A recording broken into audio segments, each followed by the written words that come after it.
अस्सलामुअलैकुम। मैं हूं मोहम्मद दिलावर और आप देख रहे हैं मेरा यूट्यूब चैनल INS.Physics। मैं उम्मीद करता हूं कि अल्लाह ताला की रहमत और फजल से आप सब खैरियत से होंगे। प्रीवियस लेक्चर में हमने कैपेसिटर की जो इक्वेशन है Q इक्वल्स सी वी, इस इक्वेशन के अंदर जो तीन पैरामीटर्स हैं Q, C एंड V, इनको डिस्कस किया था और साथ में इन तीनों पैरामीटर्स में से किसी दो पैरामीटर्स के दरमियान अगर हम ग्राफ को प्लॉट करें तो वो ग्राफ कैसा होता है और उस ग्राफ की स्लोप क्या होगी और एक कैपेसिटर का AC और DC के लिए क्या बिहेवियर होता है। ये तमाम चीज़ें हमने प्रीवियस लेक्चर में डिस्कस की थी, जिसका लिंक आपको डिस्क्रिप्शन में भी मिल जाएगा। तो आज के लेक्चर में हम टॉपिक नंबर 12.14 स्टार्ट करने जा रहे हैं, जिसका टाइटल है capacitance of a parallel plate capacitor.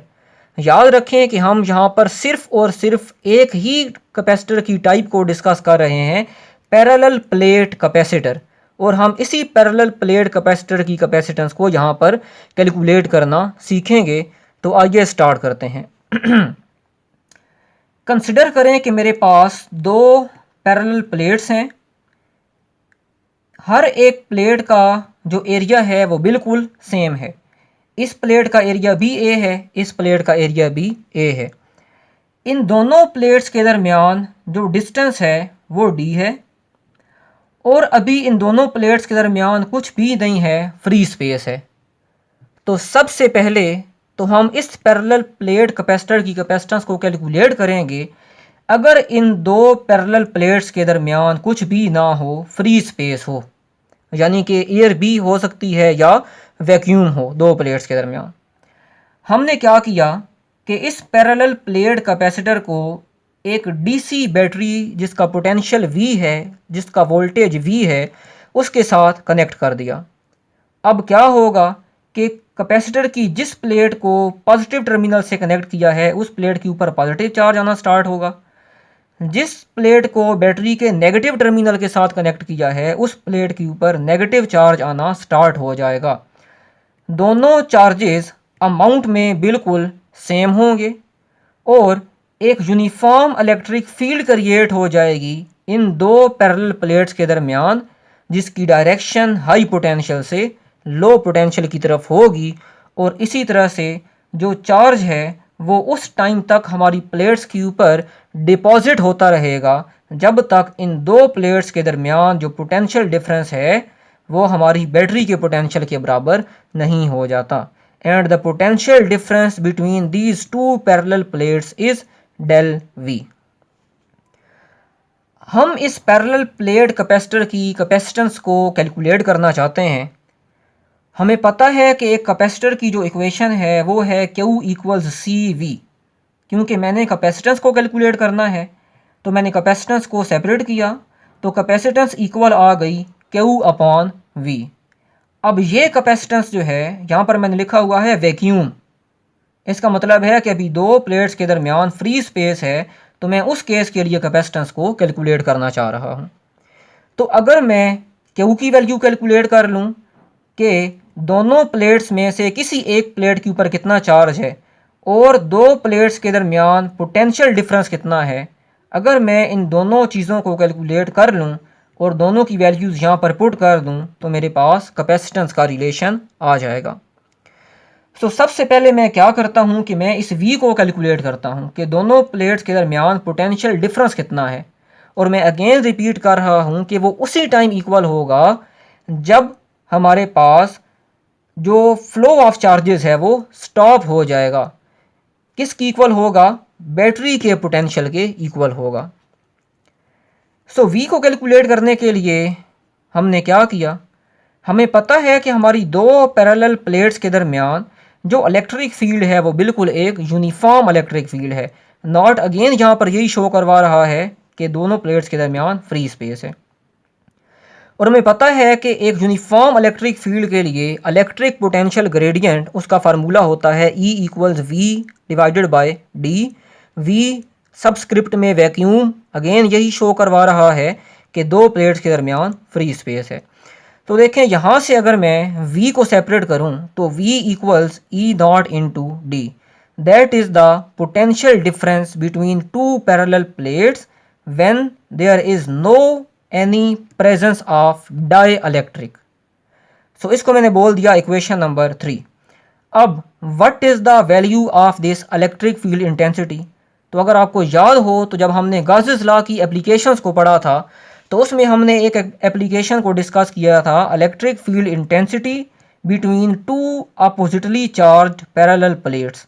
तो वहीं से हमारे पास इलेक्ट्रिक फील्ड इंटेंसिटी जो आई थी वो थी sigma divided by epsilon naught. So ये इलेक्ट्रिक फील्ड इंटेंसिटी की वैल्यू को मैंने यहाँ से उठाया, इक्वेशन 3 के अंदर पुट कर दिया और इस इक्वेशन को बोल दिया equation number 5। Now sigma surface charge density वो किसकी इक्वल होता है, चार्ज पर यूनिट एरिया के।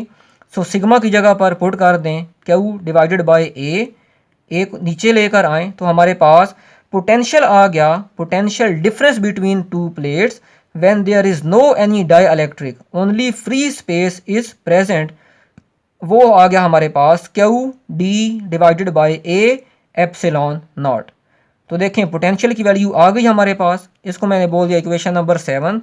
अब हमने क्या किया कि इस इक्वेशन नंबर 7 में जो पोटेंशियल की वैल्यू है इसको उठाएं और इक्वेशन नंबर 1 के अंदर यहाँ पर क्या कर दें, पुट कर दें। तो जब यहाँ पर हमने पुट की ये वैल्यू तो हमारे पास रिलेशन क्या बना, ये रिलेशन बना, चार्ज चार्ज से कैंसिल हो गया और capacitance in case of free space, in case of vacuum, in case of air वो हमारे पास आ गई A epsilon naught divided by D. So ये हमारे पास कैपेसिटेंस है एक पैरेलल प्लेट कैपेसिटर की। और अगर आप यहाँ से देखें तो एक और फार्मूला भी हम ड्राइव कर सकते हैं और वो फार्मूला ये है कि अगर मैं इस पोटेंशियल की वैल्यू को यहाँ से उठाऊं और इक्वेशन नंबर 2 के अंदर पुट कर दूं तो मेरे पास जो इलेक्ट्रिक फील्ड इंटेंसिटी आएगी between two parallel plates in case of free space वो मेरे पास आएगी Q upon A epsilon naught. So आपने एक तो इस मेन इक्वेशन को माइंड में रखना है, दूसरा पोटेंशियल डिफरेंस क्या है दो प्लेट्स के दरमियान in case of free space, इस इक्वेशन को माइंड में रखना है, और इलेक्ट्रिक फील्ड इंटेंसिटी की वैल्यू क्या होगी दो पैरेलल प्लेट्स के दरमियान in case of free space, इस इक्वेशन को माइंड में रखना है। तो एक पैरेलल प्लेट कैपेसिटर की capacitance is equal to A epsilon naught divided by d in case of free space, वो फार्मूला आ चुका है हमारे पास। और यहाँ से अगर आप देखें तो हमें पता चल रहा है कि हमारे पैरेलल प्लेट कैपेसिटर की जो कैपेसिटेंस है वो किन फैक्टर्स के ऊपर डिपेंड करती है। तो वो 4 फैक्टर्स हैं जिनके ऊपर हमारे पैरेलल प्लेट कैपेसिटर की कैपेसिटेंस डिपेंड करेगी। पहला जो हमारे पास पॉइंट है वो है ज्योमेट्री ऑफ द प्लेट्स। दो प्लेट्स की ज्योमेट्री कैसी है उस ज्योमेट्री के ऊपर भी हमारे कैपेसिटर की कैपेसिटेंस डिपेंड करती है। देखें हमारे पास बहुत सारी टाइप्स हैं कैपेसिटर की with respect to geometry of plates, जिसमें एक तो हमारे पास पैरेलल प्लेट कैपेसिटर है, उसकी कैपेसिटेंस ये होती है। इसी तरह हमारे पास सिलिंड्रिकल कैपेसिटर्स होते हैं, उसमें कैपेसिटेंस कुछ और होती है। स्फेरिकल कैपेसिटर्स होते हैं, उनमें कैपेसिटेंस कुछ और होती है। तो अगर हम ज्योमेट्री को चेंज कर देंगे प्लेट्स की तो उससे भी हमारे पास जो कैपेसिटेंस है कैपेसिटर की वो चेंज हो जाएगी। उसके बाद अगर आप देखें तो हमें पता चल रहा है कि हमारे पास जो कैपेसिटेंस है वो डिपेंड करती है एरिया ऑफ द प्लेट्स। और किस तरह से डिपेंड कर रही है, डायरेक्ट रिलेशन के साथ, यानी कि जितना आप अपने प्लेट्स का एरिया इंक्रीज़ करते जाएंगे उतनी ज़्यादा आपके उस कैपेसिटर की जो कैपेसिटेंस है वो इंक्रीज़ होती जाएगी। लेकिन ये जो पॉइंट है प्रैक्टिकली इसको ज़्यादा यूज़ नहीं किया जाता कैपेसिटेंस को बढ़ाने के लिए। उसकी रीज़न ये है कि आप एरिया को जितना बढ़ाते जाएंगे प्लेट्स के, आपके जो कैपेसिटर का साइज़ है वो उतना ज़्यादा बढ़ता जाएगा और हमारा कैपेसिटर उतना ज़्यादा बल्कि यानी कि भारी होता जाएगा। लेकिन इलेक्ट्रॉनिक इक्विपमेंट्स के अंदर हमें तो बल्कि डिवाइसेस नहीं चाहिए, हमें तो बिल्कुल स्मॉल डिवाइसेस चाहिए जो फास्टली काम करें और साइज़ में भी क्या हों, बिल्कुल कम हों। तो इस पॉइंट को प्रैक्टिकली ज़्यादा इम्प्लीमेंट नहीं किया जाता। दूसरा जो पॉइंट है कि कैपेसिटेंस हमारी डिपेंड करती है डिस्टेंस बिटवीन टू प्लेट्स। और किस रिलेशन के साथ, इनवर्स रिलेशन के साथ। जितना आप दो प्लेट्स के दरमियान डिस्टेंस को कम करते जाएंगे, हमारी जो कैपेसिटर की कैपेसिटेंस है वो उतनी ज़्यादा बढ़ती जाएगी, और दो प्लेट्स के दरमियान डिस्टेंस जितना बढ़ाते जाएंगे, हमारे कैपेसिटर की कैपेसिटेंस उतनी ज़्यादा कम होती जाएगी। फोर्थ नंबर पे जो कि वेरी वेरी इंपॉर्टेंट पॉइंट है कि हमारी कैपेसिटेंस डिपेंड करती है उस मीडियम के ऊपर जो मीडियम हमने दो प्लेट्स के दरमियान प्लेस किया हुआ है। किस रिलेशन के साथ? डायरेक्ट रिलेशन के साथ। अगर हमने दो प्लेट्स के दरमियान कोई ऐसा मीडियम प्लेस किया हुआ है जिस मीडियम की जो परमिटिविटी है, जो डाइइलेक्ट्रिक स्ट्रेंथ है वो बहुत कम है, तो उस कैपेसिटर के लिए जो कैपेसिटेंस होगी वो भी कम हो जाएगी। और अगर हमने दो प्लेट्स के दरमियान कोई ऐसा डाइइलेक्ट्रिक प्लेस किया हुआ है जिसकी डाइइलेक्ट्रिक स्ट्रेंथ या जिसकी जो परमिटिविटी है वो बहुत बहुत ज़्यादा है, तो हमारे पास उसी कैपेसिटर की जो कैपेसिटेंस है वो बहुत ज़्यादा बढ़ जाएगी। तो प्रैक्टिकली इस चीज़ को बहुत ज़्यादा इम्प्लीमेंट किया जाता है। और अगर हमें एक parallel plate capacitor very high capacitance का चाहिए, तो दो प्लेट्स के दरमियान किसी ऐसे मीडियम को प्लेस किया जाता है जिसकी डाइइलेक्ट्रिक स्ट्रेंथ या जो परमिटिविटी है वो बहुत ज़्यादा हो। अब ये तो था कि किन फैक्टर्स के ऊपर एक पैरेलल प्लेट कैपेसिटर की कैपेसिटेंस डिपेंड करती है। अब कुछ पैरामीटर्स या कुछ पॉइंट्स ऐसे भी हैं जिनके ऊपर कैपेसिटेंस डिपेंड नहीं करती। फॉर एग्जांपल, हमारी प्लेट्स की जो थिकनेस है, जो मोटाई है, उसके ऊपर हमारी कैपेसिटेंस डिपेंड नहीं करती। आप जो मर्ज़ी थिकनेस रखें तो कैपेसिटेंस को जो है वो उस थिकनेस के साथ कोई कंसर्न नहीं है। और इसी तरह से मेटल ऑफ प्लेट्स, यानी कि हम कौन सी मेटल यूज़ कर रहे हैं प्लेट्स के लिए, इसके ऊपर भी हमारे कैपेसिटर की कैपेसिटेंस डिपेंड नहीं करेगी। सो ये तो कैपेसिटेंस का फार्मूला हो गया इन केस ऑफ फ्री स्पेस। अब हम देखते हैं कि कैपेसिटेंस का फार्मूला क्या होगा अगर हमारी दो पैरेलल प्लेट्स के दरमियान फ्री स्पेस ना हो बल्कि कोई भी डाइइलेक्ट्रिक मौजूद हो।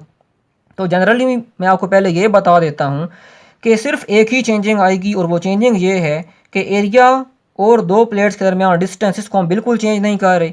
सिर्फ पहले दो प्लेट्स के दरमियान किसी तरह का मीडियम नहीं था, अब कोई ना कोई मीडियम यहाँ पर मौजूद है, जिस मीडियम की जो परमिटिविटी है that is E M. M means medium. तो जैसे यहाँ पर परमिटिविटी या फ्री स्पेस थी, तो यहाँ पर सिर्फ हम इसी परमिटिविटी या फ्री स्पेस को यानी कि ई नॉट को एप्सिलॉन एम से रिप्लेस कर देंगे, तो हमारे पास यही कैपेसिटेंस का फार्मूला बन जाएगा इन case of any dielectric between two plates. लेकिन अगर आप डेरिवेशन देखना चाहते हैं तो वो भी देख सकते हैं, बहुत आसान है। कि देखें, electric field intensity between two parallel plates when there is a presence of any dielectric any medium, then according to electric potential gradient formula E equals V upon D। यहाँ से अगेन आप पोटेंशियल को calculate करें तो ये equation आएगी, equation number 2 बोल दिया इसको।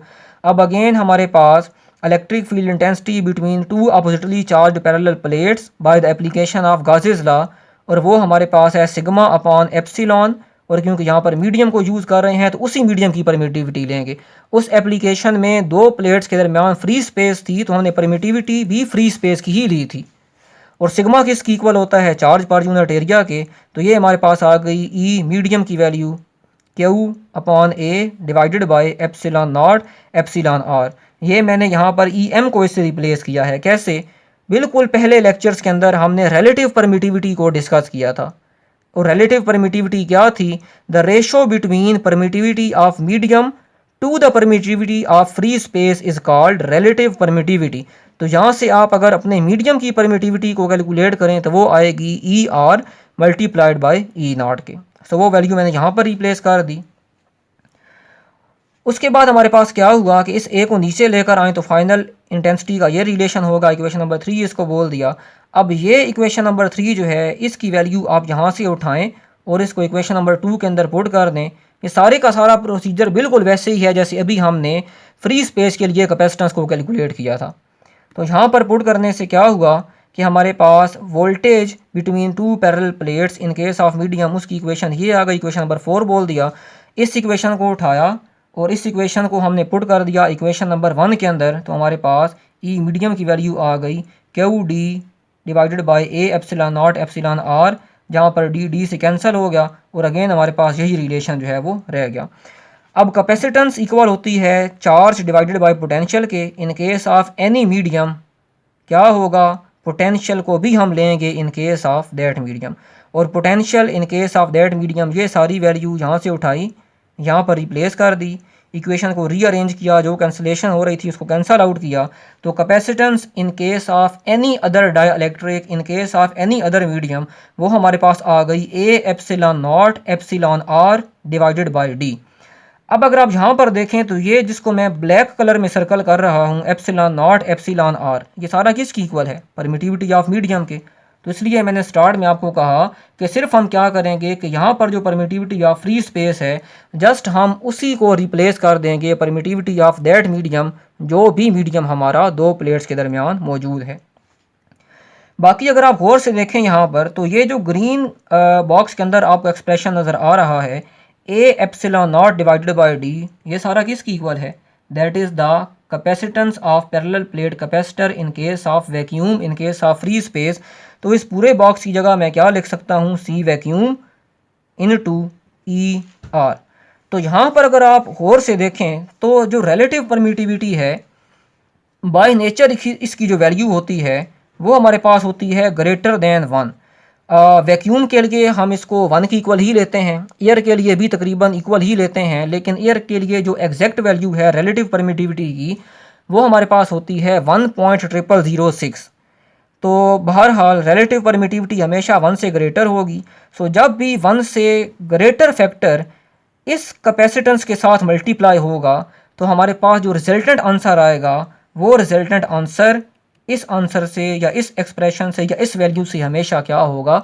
ज़्यादा होगा। तो इसलिए हमारे पास जो मीडियम के केस में कैपेसिटेंस होगी वो हमेशा ज़्यादा होगी as compared to free space. अच्छा, एक और इम्पॉर्टेंट पॉइंट आपने माइंड में रखना है कि अभी पीछे हमने ई नॉट की वैल्यू जो है वो कैलकुलेट की थी, तो वहाँ से आप अगर देखें और यहाँ से ई मीडियम की वैल्यू जो ये हमारे पास आ रही है, अगर आप इन दोनों इक्वेशंस को डिवाइड करें, इस ई एम की वैल्यू को और ई नॉट की वैल्यू को जो हमने फ्री स्पेस के केस में कैलकुलेट की थी, तो हमारे पास ई एम जो है वो इक्वल आएगा E naught divided by E R के। इसका मतलब है कि अगर हमें in case of free space दो पैरेलल प्लेट्स के दरमियान इलेक्ट्रिक फील्ड इंटेंसिटी की वैल्यू को दे दिया जाए, फॉर एग्जांपल हमें कहा जाए कि 10 न्यूटन पर कूलम है, और अब हम कोई और मीडियम दो पैरेलल प्लेट्स के दरमियान प्लेस कर रहे हैं जिसकी रिलेटिव परमिटिविटी है 2, तो बताएं कि अब इलेक्ट्रिक फील्ड इंटेंसिटी उन दो पैरेलल प्लेट्स के दरमियान कितनी होगी? तो याद रखिएगा कि अब इलेक्ट्रिक फील्ड इंटेंसिटी की वैल्यू कम हो जाएगी। कितनी कम होगी?